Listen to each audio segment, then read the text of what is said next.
Животот со мултипла склероза носи голем број на предизвици. Остварувањето на правата од здравствена заштита, остварување на социјалните права, права од работни односи, остварување на правата од пензиско и инвалидско осигурување и заштита се причината за изборот на темата на овој подкаст. Добар ден, почитувани гледачи. Добре дојдовте во подкастот на Националното здружение за мултиплекс склероза на Македонија. Јас сум Ивона Зотевска, лице со МС, но денес како водител. Имам одличен соговорник Васил Чојлиев, адвокат. Те молам, представи ни се. Здраво, јас сум адвокат Васил Чојлиев, денес како соработник на Националното здружение за МС. Драго ми е што ќе можеме да позборуваме за некои интересни теми за лицата со МС и ќе бидеме од корист, се надевам. Јас имам податок дека 2021 година за прв пат е правната помош во Националното здружение, ама некои други податоци имаш ти. Така. Правната помош во оваа форма во која што денес постои и ја практикуваме е точно од тој период, меѓутоа идејата за некаков вид на правна едукација на лицата со МС и генерално лицата со попреченост е малце постара и беше замислена првенствено како изготвување на база на правни прописи кои што ги уредуваат правата и услугите и односите на лицата со попреченост во однос на општеството и механизмите на остварување на тие права. Меѓутоа, интересот на лицата со МС и потребите наметна да се оди чекор понатаму и во втора фаза се изготвија едукативни видеа во кои што беа обработени специфични прашања за конкретни права, дали се тоа парични права или право на некои други социјални услуги, кои што според моите сознанија се добро примени од членовите на Националното здружение и од другата популација со попреченост која што се соочува со потреба да ги консултира. И нормално оваа фаза на правната подршка е конкретна правна подршка во конкретни правни ситуации каде што лицата добиваат основна правна информација, потенцирам основна правна информација, бидејќи конкретното пружање на правна помош во вид на поднесоци или таква форма, здружението заради законски ограничувања не може да го прави моментално. Каде потребата и мотивацијата да се започне со активности за правна поддршка на лицата со попреченост, во случајов лицата со МС? Мотивацијата, како и за сите проблеми со кои што се соочуваме, е од секојдневието, значи од комуникацијата со лицата со МС. Практично тие преку комуникацијата со здружението ја наметнаа потребата да се искреира некаков вид на содржина која што ќе им ги прикаже нивните права во еден пристапен формат каде што тие нема да се чувствуваат изгубени во правниот простор, во правниот режим како што знаеме да кажеме ние, туку ќе бидат охрабрени за да можат основно да се едуцираат во основите на своите права, а доколку имаат потреба и специфична помош, специфична форма на едукација, совет кој што може да и биде од корист. Од досегашното искуство во комуникацијата со лицата со МС, во кои области најчесто бараат правна помош? Правната помош е потребна во сите области генерално, меѓутоа ако треба да издвојам области, тоа се сепак неколку. Првенствено е областа на социјална заштита, која што пак во себе вклучува еден спектар на права, како што се паричните права на од социјална заштита, оние сите надоместоци кои што се познати кај лицата со попреченост, понатаму социјалните услуги кои што се во нашиот систем од пред неколку години, тоа е социјалната услуга на лична асистенција и на помош и нега во домот, и исто така има интерес во однос на прашање од областа на вработувањето, во однос на образованието, кои што сами по себе се исклучително значајни за лицата со МС, за кои што можеме да проговориме понатаму. Извини, сакав само да те прашам, кога збориме за правна помош, како да дојдат до правна помош лицата со МС? Кои се начините да дојдат до тебе, конкретно?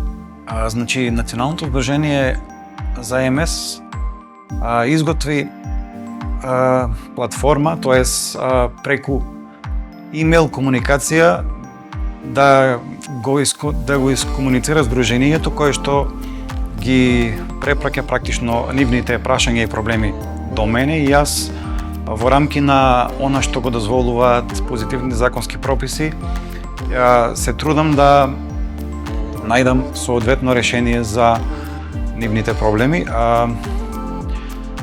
Сметаме дека овој начин е добар затоа што често се укажува потреба да самите лица со МС да ги објаснат своите ситуации и освен тоа прикажат некои документи, односно ни достават определени документи поврзани со остварувањето на тие права, бидејќи знаеме дека кога настапувате пред институциите, секогаш е потребно да се легитимирате дали во однос на вашата здравствена состојба, во однос на вашата дијагноза и начелно практикуваме да кога ќе се постави определено правно прашање или правна ситуација за правен совет, да не биде тоа само обично искажување на лицето со МС, туку да биде барем во некоја форма пропратено со соодветна документација за да може правниот совет да биде адекватен. Какво е твоето искуство? Дали има? Дали бараат помош? И во кои области најчесто? Пред се, најмногу ги има проблемите во областа на социјалната заштита, тоа е остварувањето на паричните права од социјална заштита. Тоа се познатите право на помош и нега од друго лице, право паричниот надоместок заради попреченост, потоа познат меѓулицата и како мобилност, тоа поранешна терминологија оперираше со тие термини, сега поново се вика надоместок за попреченост, меѓутоа суштината е таа. Идејата на сите овие надоместоци е практично да лицата со попреченост на извесен начин добијат материјална поддршка за независен живот. За жал или за среќа, нашата реалност е малку поинаква и често лицата со попреченост се во положба да тие средства ги користат и за основни потреби, да речем. За жал. Така. Добро. Зборевме претходно за дискриминацијата. Дали сметате дека лицата со попреченост, вклучувајќи ги лицата со МС, се свесни за формите на дискриминација? И дали реагираат доколку се почувствуваат дискриминирани?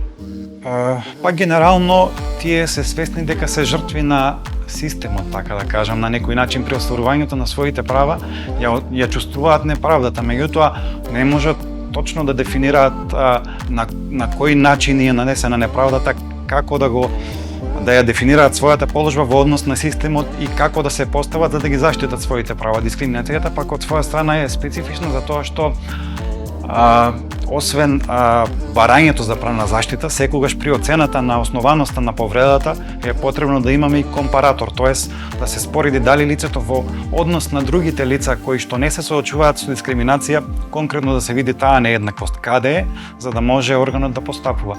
Нашиот правен систем, например, во однос на дискриминацијата, познава неколку форми на заштита. Најефикасна е секако судската заштита, која што се покренува пред надлежните судови, каде што товарот на докажување е на спротивната страна, да докаже дека не го дискриминирал лицето, што е во известна смисла олеснување за лицата со попреченост, меѓутоа праксата се уште не е доволно развиена, иако веќе сега зборувам за ситуации надвор од проектот на Националното здружение, генерално зборувам дека веќе имаме ситуации каде што е утврдена дискриминација и органите кои што дискриминирале се задолжени да постапуваат на тој начин што ќе отстранат дискриминацијата.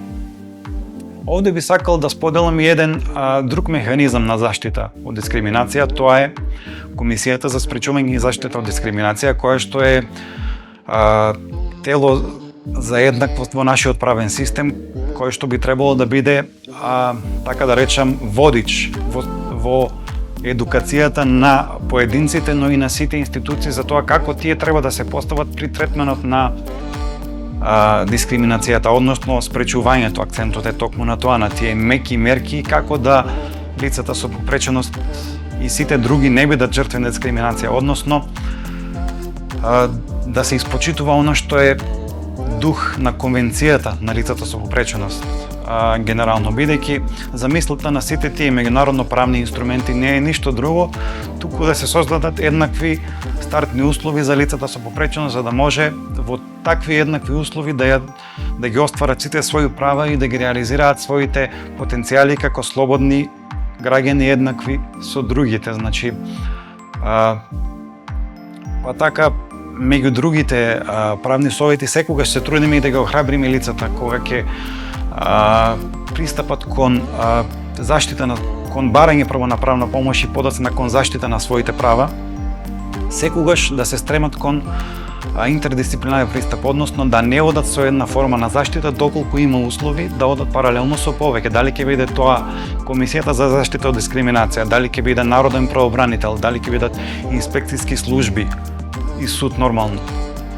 Сите тие треба да доколку има услови да ги практикуваат паралелно, бидејќи освен што ги зголемуваат, да речеме, шансите за некаков вид на правна заштита, тие индиректно придонесуваат и за јакнење на свеста за потребата од заштита на правата на лицата со попреченост. Имено сите заедно креираме пракса и самите институции понекогаш имаат потреба да бидат упатени, да речем, да ги осознаат спецификите на